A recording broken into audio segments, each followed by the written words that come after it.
शादी नहीं हो रही है, बहुत समय से लगन देख रहे हो, शादी नहीं हो रही, बहुत समय से परेशान हो गए कि विवाह ही नहीं हो रहा, हम तो टेंशन में पड़ गए, लड़की 28 साल 30 साल का लड़का हो गया, विवाह नहीं हो रहा, कुछ मत करो। अष्टमी तिथि आए तो अशोक सुंदरी वाली जो जगह है वहां पर हल्दी की 7 बिंदियां लगा दो, लड़का लड़की का हाथ उस बिंदी पर रखवा दो, उसका नाम गोत्र बोलो, उसी हल्दी में उसके हाथ पीले करवा दो और पीपल के पेड़ पर उस हाथ के 5 छापे पड़वा दो, 3 महीने में विवाह पक्का हो जाता है महाराज। इधर भी ध्यान देना, शिव मंदिर में जाएंगे तो ये शिवलिंग रखा है, ठीक है, ये जलाधारी है, ठीक है, ये माता का स्थान है, कटिभाग, ये 2 चरण है जहां से पानी नीचे आ रहा है। इस पानी के नीचे आने वाली जगह पर बीच में एक मोटी सी रकील होती है, करें दर्शन, ये अशोक सुंदरी का स्थान है। किसका स्थान है? अशोक सुंदरी। आज भी नियम है, जिस लड़के लड़की का विवाह नहीं हो रहा हो, शादी नहीं हो रही हो, बहुत परेशान हो गए, कहीं मंगल है, कहीं राहु है, कहीं केतु है, कहीं कालसर्प दोष है, कहीं कुछ है, बच्चे बच्ची का विवाह नहीं हो रहा, बार बार देखने आते हैं पर विवाह पक्का नहीं होता, कुछ ना करिए, सावन के महीने में चंदन की 3 बिंदियां और उस अशोक सुंदरी के स्थान पर आप सावन के महीने में किसी भी दिन जाकर लगवा दीजिए और उसी 3 बिंदी में से थोड़ा थोड़ा सा चंदन जहां पर लड़का लड़की सोते हैं उस कमरे में लगवा दीजिए, 6 महीने के अंदर विवाह पक्का हो जाता है। अशोक सुंदरी, और अशोक सुंदरी का प्रमाण भी बड़ा सुंदर है। एक बात याद रखिए, अशोक सुंदरी के लिए बहुत सुंदर बात कही गई, बहुत सुंदरता कहा गया है। जिसको काया का रोग हो जाता है, काया सफेद हो जाती है या चमड़ी सफेद पड़ने लगती है या काली पड़ने लगती है या नेत्रों के नीचे कालापन आ जाता है, उसके लिए भी अशोक सुंदरी का ही पूजन किया जाता है। अशोक सुंदरी पर कब करते हैं? कहा सोमवार की अष्टमी पड़ने वाले दिन शंकर जी पे जल ना चढ़ाएं, नीचे लगाओ पात्र, और जहां अशोक सुंदरी वाली लाइन है, जिसकी आंखों में कालापन आ जाए, नेत्रों के नीचे कहीं सफेद चमड़ी पड़ जाए, कहीं चर्म रोग हो जाए और कहीं फुल्कियां शरीर की निकलने लगे, कहीं कोई भी शरीर का चर्म रोग हो, उसमें अशोक सुंदरी वाली जगह पर दूध और जल दोनों को चढ़ाया जाता है। दोनों को चढ़ाकर उसको पात्र में झेला जाता है। सोमवार की अष्टमी के दिन इसको सुबह चढ़ाया जाता है, शाम के समय इसी जल को उठाकर शाम पड़ते समय बिल्कुल संध्या के समय पर पानी में मिलाकर इससे स्नान कर लिया जाता है। चर्म रोग समाप्त हो जाता है, चर्म रोग की समाप्ति। पर उसी दिन करना है, सोमवार की अष्टमी के दिन। कौन से दिन? सोमवार। लगभग वर्ष भर में 2 या 3 पड़ती है, अब के साल में तो 3 पड़ गई, अब अगले साल देखो कितनी पड़ती है, 2 या 3 पड़ती है सोमवार की अष्टमी। चर्म रोग तक को मिटा देती है, अशोक सुंदरी का प्रमाण है, क्योंकि अशोक सुंदरी सुंदरता प्रदान करने वाली, अशोक सुंदरी निर्मलता देने वाली, श्रेष्ठता देती।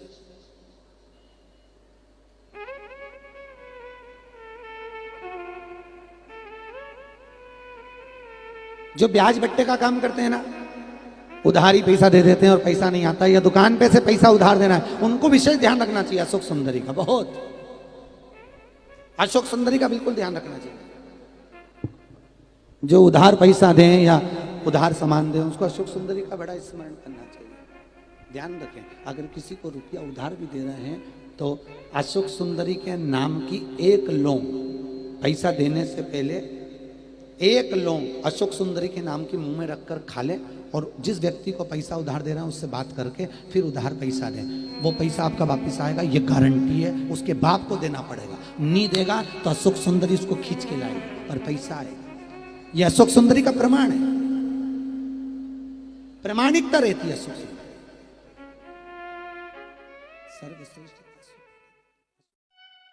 आप यदि कोई कार्य के लिए जा रहे हो, लड़का लड़की का संबंध करने के लिए जा रहे हो, संबंध नहीं हो रहा, तो पहली बार आपको लड़का अच्छा लग रहा है कि इस लड़के से संबंध होना चाहिए, या ये लड़की अच्छी लग रही है इससे संबंध होना चाहिए, तो बेलपत्री चढ़ाने से पहले एक काली मिर्ची शंकर भगवान के शिवलिंग पे समर्पित करके फिर ये बेलपत्री की जो डंडी है जहां आप बैठे हो उससे ठीक विपरीत की डंडी होना चाहिए और शंकर को समर्पित कर दीजिए। संबंध पक्का हो जाएगा, जिससे चाहो आप उससे संबंध कर।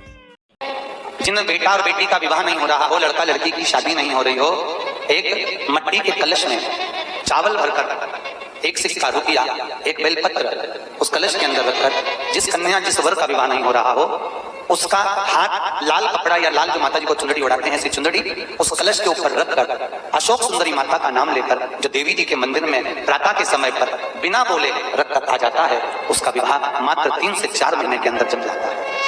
अशोक सुंदरी का स्मरण कर भगवान शंकर ने कहा सुनो पार्वती, जिस बेटा और बेटियों का मंगल विवाह नहीं होगा, शादी नहीं होगी, अगर अशोक सुंदरी का स्मरण कर एक बेलपत्र में लाल लाल चंदन लगाकर एक मूंग के दाने के साथ अगर सुंदरी के हाथ समर्पित कर देंगे तो उनके मंगल विवाह 3 महीने के अंदर हो।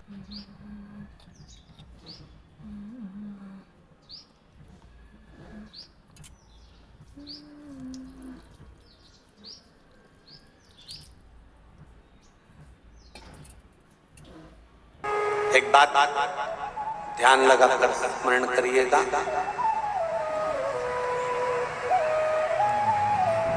जब भी भगवान शंकर को जल चढ़ाओ,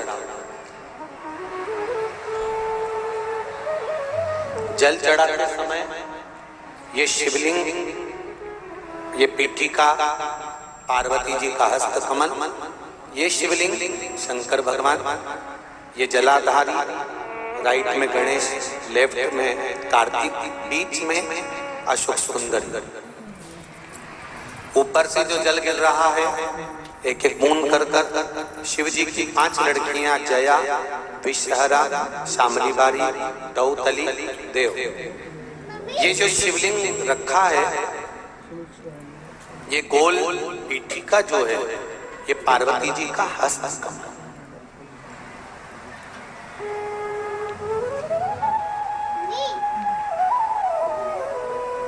जिन बेटियों के विवाह में या बेटों के विवाह में देरी होती हो और संबंध नहीं जमता,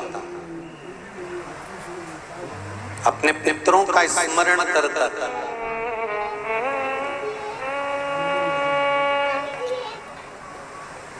सोमवार के सोमवार शिवलिंग पे जल चढ़ाने से पहले पीठिका पर 7 बार जल घुमाने के बाद शिवलिंग पर अगर चढ़ाया जाए तो उस बेटा बेटी का संबंध 3-4 महीने में बाबा की कृपा से जम ही जाता है।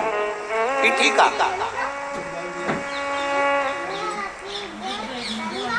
क्यों? क्योंकि पितरों की बेटी मैना और मैना के घर में जो पार्वती मैया का प्रागट्य हुआ है, मैनावती पार्वती मैया को जो प्रकट करी है, जन्म दी है, तो स्वधा ने ये वर प्रदान करा था तीनों देवियों को, तीनों देवियों।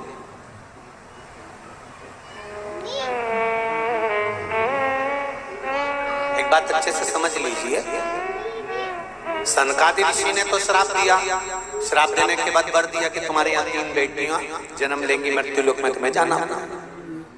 पर अपनी बेटी को विदा करने से पहले मृत्यु लोक में मैना, धन्या, कला, इन 3 बेटियों को मृत्यु लोक में भेजने से पहले इनकी माता स्वधा और पितरों ने इनको आशीर्वाद प्रदान करा,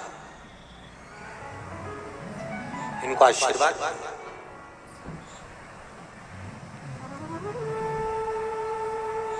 महाराज वर दिया, पार्वती जी की माता मैनावती, मैनावती की माता सुधा देवी, सुधा देवी ने वर दिया, ए मैना, धन्या, कला, तुम मृत्यु लोक में जन्म जरूर लोगी, पर एक बात का स्मरण रहे, तुम्हारे गर्भ से जो 3 देवियां प्रकट होंगी, उन 3 देवियों का मात्र नाम उच्चारण जल पितरों की तृप्ति कराएगा, और जो तुम्हारे नाम का स्मरण करेगा वो भव सागर से तर जाएगा। उस भव सागर से तर। श्री शिवाय नमस्तुभ्यम। हर हर महादेव। ओम नमः शिवाय। तो कैसी लगी आप सबको यह जानकारी? कृपया कमेंट में हर हर महादेव लिखकर, अगर आप लिखेंगे तो हमें मोटिवेशन मिलेगा। हर हर महादेव ज़रूर लिखें। गुरुजी, पूज्य गुरुजी प्रदीप मिश्रा जी ने जो जानकारियाँ दी हैं वो आपको कैसी लगी हैं, आप हमें कमेंट में ज़रूर बताएं। शीघ्र विवाह के लिए यह कुछ उपाय बताए हैं, आप इन्हें ज़रूर करें।